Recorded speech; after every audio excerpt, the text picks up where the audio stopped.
আর এই font image তোমাকে change করতে গেলে তোমাকে কি করতে হবে, ইমেজ ডাইমেনশন চেঞ্জ করতে হবে, প্রোডাক্টের কভারেজ অ্যাডজাস্ট করতে হবে, তোমাকে হোয়াইট স্পেস অ্যাডজাস্ট করতে হবে। এইগুলো যখন অ্যাডজাস্ট করবে তারপরে তোমাকে তখন এই যে শিপিং ফিসটা তোমাকে কম দেখাবে। এবার তুমি হয়তো ভাবছো এটা অনেক কঠিন হতে পারে, কিভাবে করব?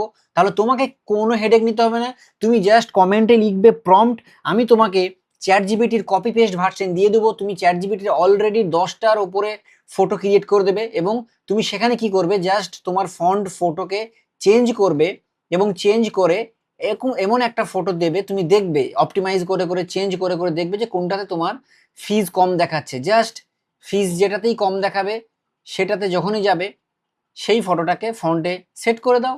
এই যেমন কমে গেল ফিজ, শিপিং চার্জ কমে গেল। তাহলে তোমরা যদি এই প্রম্পটটাকে চাও আর তোমাদের সেলকে মিশোতে যদি বুস্ট করতে চাও তাহলে জাস্ট লিখো প্রম্পট, তোমরা ইনবক্সে পেয়ে যাবে। আর তার আগে বলবো বন্ধুরা, ফলো করতে একদমই ভুলবে না।